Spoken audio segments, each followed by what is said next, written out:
Hello guys, welcome back to our channel grace education. स्वागत है आपका फिर से एक और नई वीडियो में। और इस वीडियो में बात करने जा रहे हैं ईवीएस के पेपर के बारे में। क्लास 12th के बच्चे जितने भी एन के अंदर क्लास 12th में एडमिशन लिए हुए हैं लेंगे, उन सब के लिए पेपर है। और ये जो पेपर है वो है आपका एनवायरमेंटल साइंस का, जिसका कोड है 333। तो आज हम देखने वाले हैं कि किस प्रकार आपका जो है जो क्वेश्चन पेपर है वो किस प्रकार आता है। जो आपका क्वेश्चन पेपर है वो है आपका 2024 का, और इसमें हम देखेंगे किस प्रकार से आपका क्वेश्चन पेपर आया था। और जो अभी क्वेश्चन पेपर हैं वो सब के सब आपके जो है नए सिलेबस के अकॉर्डिंग है। तो चलिए शुरू करते हैं आज का वीडियो। और जैसे कि यहाँ पे आपको दिया गया है, आपके जो क्वेश्चन पेपर है उसमें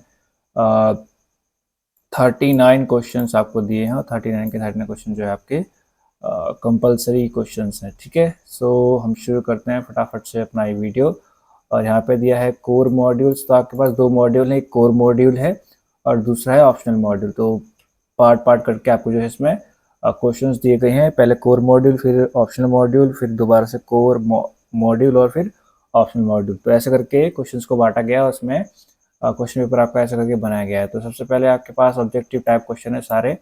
ठीक है, सो यहाँ पे आपके पास ऑब्जेक्टिव टाइप क्वेश्चन नंबर 1 में दिया है, according to an archaeological study for foragers lived in under. ठीक है, तो जो क्वेश्चन है इसका मतलब है कि पुरातत्व अध्ययन के अनुसार रसद खोजने वाले रहते थे। कहाँ रहते तो आपको बताना है। ठीक है, ऑप्शंस आपको यहाँ पे दिए हुए हैं। वृक्षों की बड़ी वितान के नीचे, अस्थायी अंडाकार झोपड़ी जैसे आश्रय में।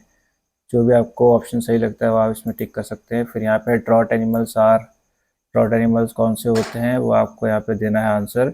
फिर आपके पास question number 2, the correct order of evolutionary stages of human species is homo habilis, homo sapiens, homo erectus. तो आपको बताना है कि मानव जाति की विकासशील अवस्थाओं का सही क्रम क्या है। ठीक है, तो इसमें से आप अपना ऑप्शन जो सही है उसको चूज कर सकते हैं। फिर हम बढ़ते थर्ड क्वेश्चन की तरफ। यहाँ दिया factors leading to rise in population are. कौन से कारक हैं जो कि जनसंख्या बढ़ने के कारक बताने हैं आपको, कौन से इनमें से। तो यहाँ पे 4 ऑप्शन दिए हैं, उसके बाद आपको सेट बना के दे रखा है, फर्स्ट, सेकंड, फर्स्ट, फोर्थ। जो आपके सही ऑप्शन है उसको आप सही टिक कर सकते हैं। आगे बढ़ते हैं नेक्स्ट क्वेश्चन की तरफ। The impact of population growth on environment is. जो जनसंख्या बढ़ रही है उसका पर्यावरण पर क्या प्रभाव पड़ता है वो आपको बताना है। इनमें से कौन सा ऑप्शन आपके लिए सही हो सकता है। ठीक है, फटाफट बढ़ते हैं वीडियो में आगे। इसमें दिया है specification is a process by which. Specification एक कौन प्रक्रिया जिससे क्या होता है, स्पीशीज का अनुकूलन होता है, नई स्पीशीज बनती हैं, स्पीशीज में विविधता आती है, स्पीशीज की मृत्यु हो जाती है। क्वेश्चन नंबर 5 में दिया है आपके पास स्टेपीज क्या है। ट्रॉपिकल फॉरेस्ट है, डेजर्ट है, ग्रासलैंड है, टेम्परेट फॉरेस्ट है, क्या है वो आपको बताना है। इसी में आपके पास दूसरा क्वेश्चन ऑप्शन में दिया है, animal found in tundra region. Tundra region में कौन से जानवर पाए जाते हैं, रैबिट, गोट, रेनडियर, बियर, कौन सा पाया जाता है आपको टिक करना है। फिर आपके पास question number 6, an example of littoral forest ecosystem is. इनमें से कौन सा जो है लिटोरल फॉरेस्ट इकोसिस्टम का एग्जाम्पल है वो आपको बताना है, यानी तटवर्ती वन्य परितंत्र का उदाहरण आपको बताने में से कौन सा है। ठीक है, नेक्स्ट क्वेश्चन यहाँ दिया है, which one of the following is not an example of ecotone. इनमें से कौन सा जो है इकोटोन का उदाहरण नहीं है, ये आपको बताना है। आगे बढ़ते हैं। 7th क्वेश्चन दिया है, primitive human decided to lead a settle life as they. तो प्रिमिटिव ह्यूमंस तो उन्होंने अपना जो है एक सेटल लाइफ जीने का निर्णय लिया क्योंकि वो थे, क्या थे वो आपको बताना है, किस लिए उन्होंने स्थायी जीवन बिताने की सोची। ठीक है, उन्हें आश्रय सुरक्षा की आवश्यकता महसूस हुई, वे संख्या में बढ़ गए, खेती से प्राप्त खाना जरूर से कम था, वे घूमते हुए थक गए थे। सही ऑप्शन क्या है वो आप उसमें टिक कर सकते हैं। फिर है आपके पास 8, स्लम्स क्या होते हैं, plant part of village, plant area of cities. ठीक है, cluster of huts and homes in villages, ये आप देख सकते हैं। इसमें बंदी बस्तियां हैं, बंदी बस्तियां क्या होती हैं, गांव के नियोजित क्षेत्र, शहर के नियोजित क्षेत्र, जो भी है वो आप इसमें से सही ऑप्शन को चूज कर सकते हैं। फिर है question number 9, providing habitat for various organism is. अलग अलग जो जीव है उनके पर्यावास, उनको रहने के लिए जगह देना क्या कहलाता है, वनों का उत्पादक कार्य, वनों का रक्षात्मक कार्य, वनों का नियामक कार्य, जो भी आपको इसमें सही लगता है वो आप इसमें ऑप्शन चूज कर सकते हैं। क्वेश्चन नंबर 10 है heredity diseases are due to, जो हेरिडिटरी डिजीजेज होती है वो किस कारण होती है वो आपको बताना है। 4 ऑप्शन आपके पास दिए हैं, इनमें से आपको सही ऑप्शन चूज करना है। फिर है आपके पास question number 11 global warming is due to, global warming जो है वो क्यों हो रही है? डिप्लीशन ऑफ ओजोन लेयर की वजह से, लॉस ऑफ बायोडाइवर्सिटी की वजह से, ग्रीन हाउस इफेक्ट की वजह से, या डंपिंग ऑफ हजार्डस वेस्ट की वजह से। ठीक है, वैश्विक उष्मण का कारक क्या है वो आपको बताना है। फिर है question number 12 which of the following is not conventional source of energy, इनमें से कौन सा जो है non conventional source of energy कौन सा नहीं है वो आपको बताना है। ठीक है, geothermal power, energy from biomass, compressed natural gas, hydel power. फिर आगे हम बढ़ते हैं, क्वेश्चन नंबर 13 है the cropping practice in which different plant maturing at different times are planted together is known as. ठीक है, इसमें जब जो है अलग अलग प्लांट्स को जो है एक साथ लगाया जाता है तो उस तरीकों को क्या बोलते हैं आपको बताना है। फिर है आपके पास नेक्स्ट क्वेश्चन, इसमें दिया है क्वेश्चन नंबर, अब आपके पास ऑप्शनल मॉड्यूल 8A। ठीक है, फर्स्ट ऑप्शनल मॉड्यूल आपको दिया है वाटर रिसोर्स मैनेजमेंट। तो जो आपको ऑप्शनल मॉड्यूल है आप ऑप्शनल मॉड्यूल में से कोई एक मॉड्यूल कर सकते हो। ठीक है, सो इसमें पहला है वाटर रिसोर्स मैनेजमेंट वाला ऑप्शन आपके पास है कि large cities town ground water is not fit for drinking because, शहरों में कस्बों में जो है जो ग्राउंड वाटर होता है वो पीने के लिए सही नहीं होता। क्यों सही नहीं होता, इसमें आपको ऑप्शन दिए हैं, आपको सही ऑप्शन टिक करना है। ठीक है, बड़े शहरों और नगरों में भूजल पीने योग्य नहीं होता क्योंकि उसमें जीवाणु होते हैं, इससे अधिक मात्रा में घुलनशील खनिज होते हैं, इसमें अधिक मात्रा में निलंबित ठोस होते हैं, यह रंगीन होता है। फिर क्वेश्चन दिया है the easiest method to remove large suspended particle from water is. ठीक है, सबसे आसान तरीका जिससे कि जल में से बड़े निलंबित पदार्थों को हटा सकते हैं, उसका सबसे आसान तरीका कौन सा है वो आपको टिक करना है। सेडिमेंटेशन, माइक्रोस्ट्रेनिंग, कोआगुएशन, क्लोरिनेशन, जो इसका सही आंसर है उसको आप टिक कर सकते हैं। फिर 15 क्वेश्चन है वो भी आपको MCQ है, मल्टीपल चॉइस क्वेश्चन में दिया है some part of India suffer from severe water scarcity due to, बहुत सारे भारत की जगहों में जो है पानी की कमी होती है, क्यों होती है आपको बताना है। Lack of sufficient rainfall in country, देश में जो है सही मात्रा में जो है बारिश नहीं होती। Uneven distribution of rainfall in country, देश है उसमें जो है जो रेनफॉल है वो अलग अलग तरीके से बटा हुआ है। Poor agriculture practice in the country, देश में जो कृषि जो एग्रीकल्चर है वो उसकी जो तरीके हैं वो बहुत ही बेकार हैं, या फिर जो कंट्री है देश है उसमें जो है सूखा पड़ा हुआ है। ठीक है, फिर है नेक्स्ट क्वेश्चन दिया है ऑप्शन में tank pond check dams are structures use to, जो टैंक पॉन्ड चेक डैम्स होते हैं ये क्या करते हैं, किस लिए बनाए जाते हैं? पानी को रोकने के लिए, अंडरग्राउंड वाटर को रिचार्ज करने के लिए, सतह के पानी को साफ करने के लिए, या फिर जो सतह का पानी है उसको कीटाणु शोधन के लिए, उनका जो कीटाणु मुक्त करने के लिए। क्वेश्चन नंबर 16 दिया है the attributes of ground water are, जो ग्राउंड वाटर है उसकी विशेषताएं क्या हैं? यहाँ पे ऑप्शंस आपको दिए हैं, आप उसमें से ऑप्शन सही चूज कर सकते हैं। एक से ज़्यादा आंसर सही हो सकते हैं, तो यहाँ पे आपको पास अलग अलग सेट बना के दिए हुए हैं। फिर आगे हम बढ़ते हैं, इसमें दिया है क्वेश्चन नंबर 2 दिया है इसमें some techniques of ground water management conservation are, कौन कौन से तरीके जिससे ग्राउंड वाटर को मैनेज किया जा सकता है, उसको बचाया जा सकता है, यहाँ पे दिया है, उसको आप चूज कर सकते हैं। सही आंसर जो है आपके पास हो सकता है उसको आप टिक कर सकते हैं। बढ़ते हैं नेक्स्ट क्वेश्चन की तरफ, वीडियो को पॉज करके आप देख सकते हैं। फिर है दूसरा optional module optional 8B energy and environment, तो इसमें दिया है question number 14 direct use of solar energy is, जब आप सोलर एनर्जी को डायरेक्ट यूज करते हो तो उसको क्या बोलते हैं? Wind mills, photosynthesis in plant, photo voltaic cell, tidal power plant. फिर इसमें ऑप्शन में दूसरा क्वेश्चन दिया है alternative source of energy is, जो एनर्जी का दूसरा अल्टरनेटिव सोर्स होता है उसको क्या बोलते हैं? Non renewable source of energy बोलते हैं, inexhaustible source of energy, harness without depletion, non conventional source of energy, क्या बोलते हैं आप उसमें लिख सकते हैं। ठीक है गाइज, बढ़ते हैं नेक्स्ट क्वेश्चन की तरफ।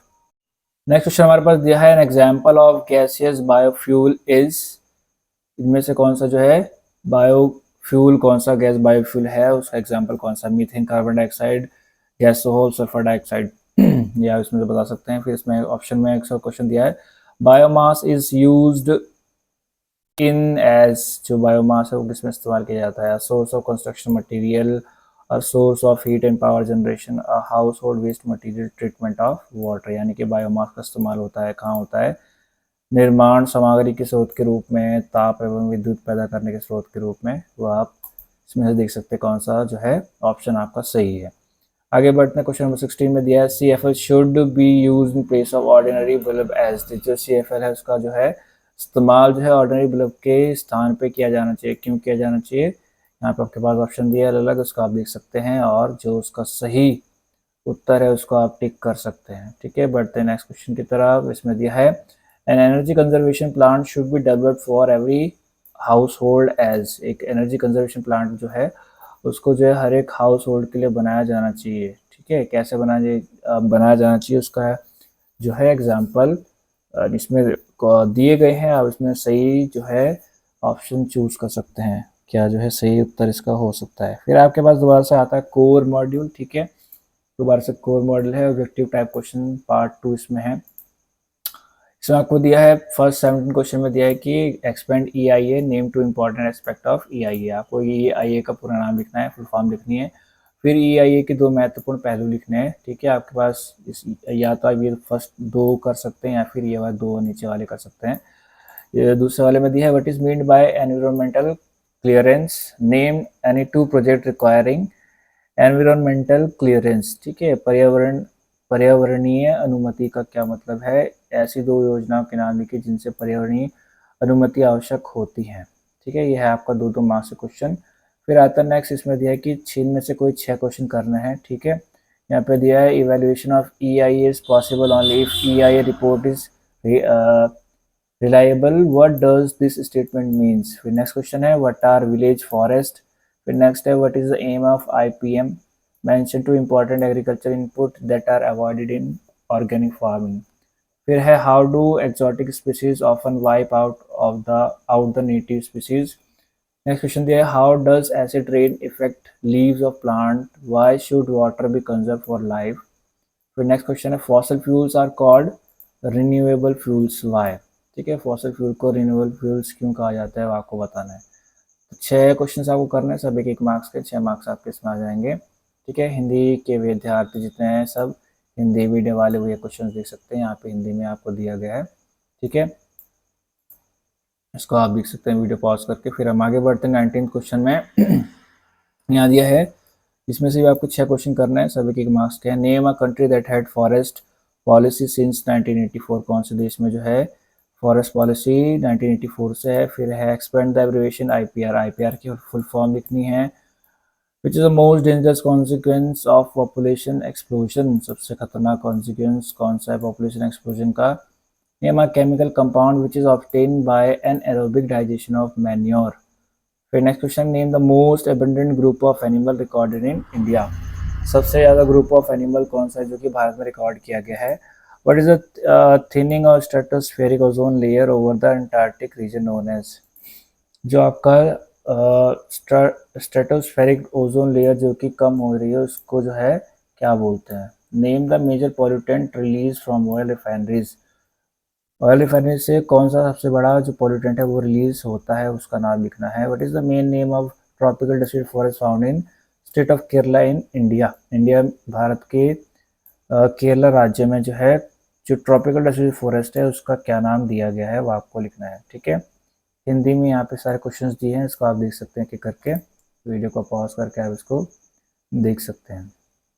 बढ़ते हैं नेक्स्ट क्वेश्चन की तरफ, 20वां question, fill in the blanks by using appropriate word. आपको जो है इनमें जो आपके फिल इन द ब्लैंक्स उसको भरना है। ठीक है, यहाँ पे आप देख सकते हैं, वीडियो को पॉज करें और उसको देखें कि आप कौन कौन से जो है फिल इन द ब्लैंक्स दिए गए हैं।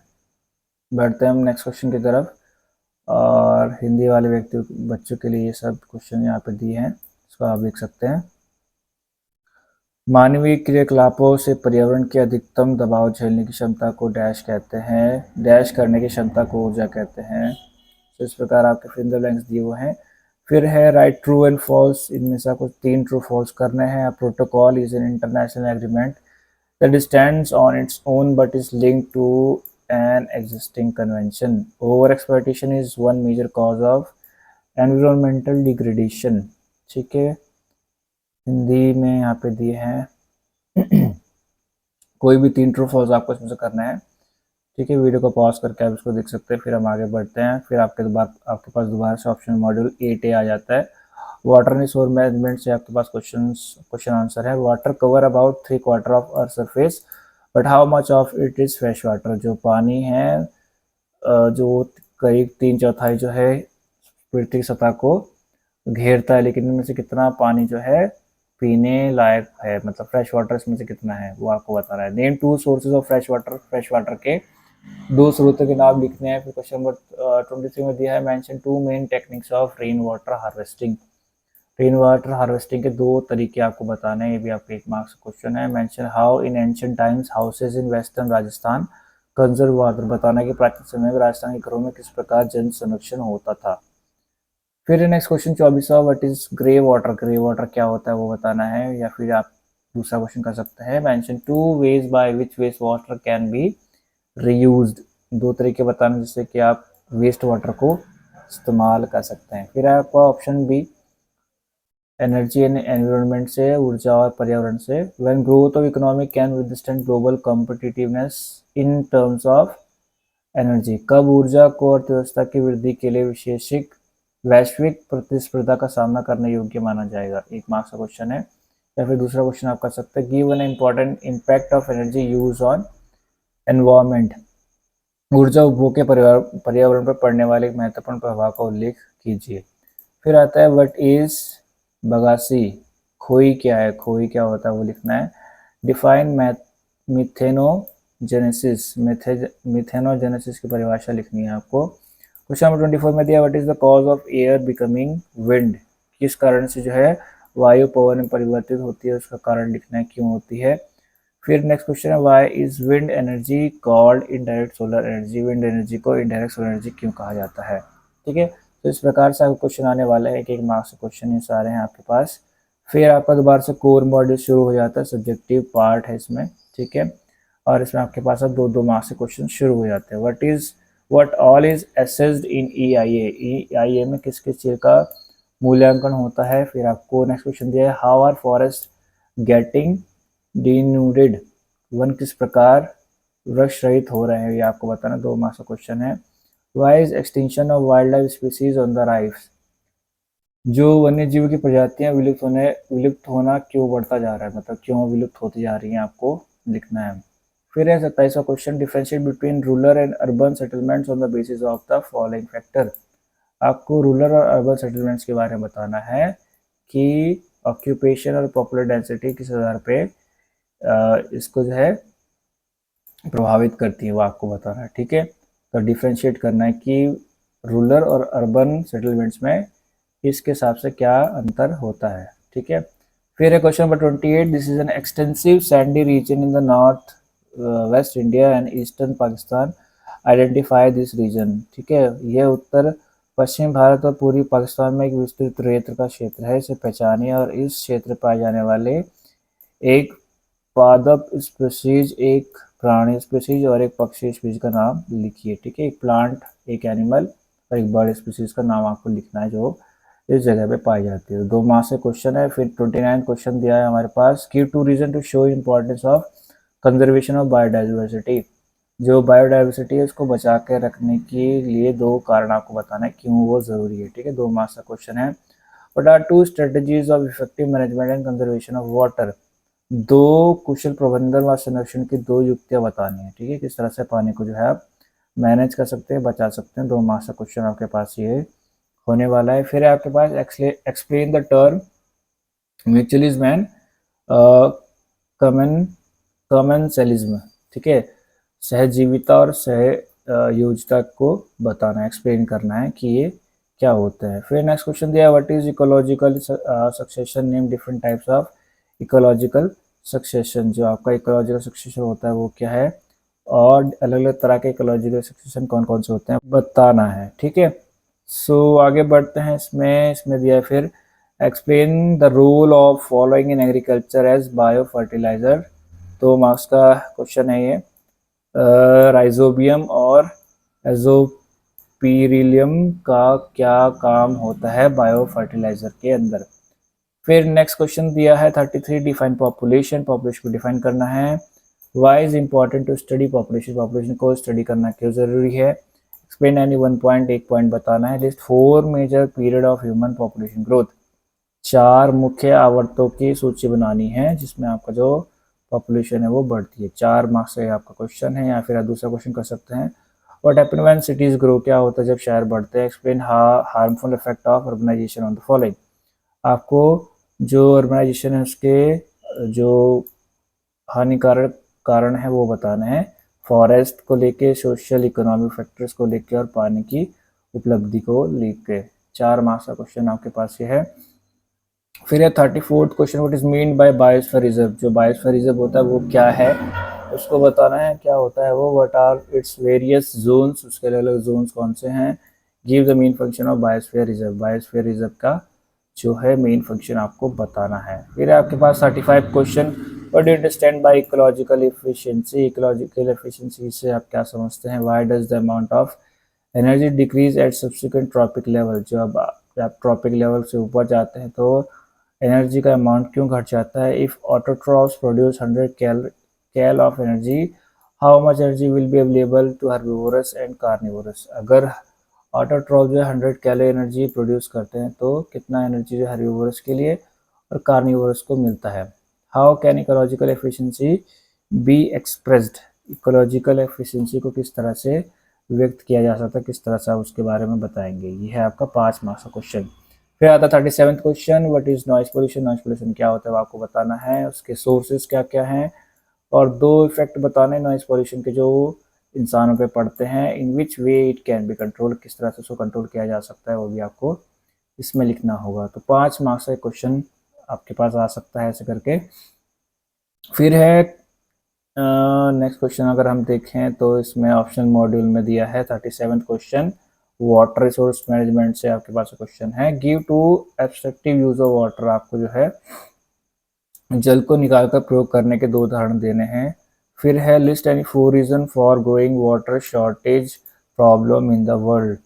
विश्व में जल की कमी की बढ़ती समस्या के 4 कारण बताइए। आपको 4 कारण लिखने हैं। फिर है list 4 benefit of rain water harvesting.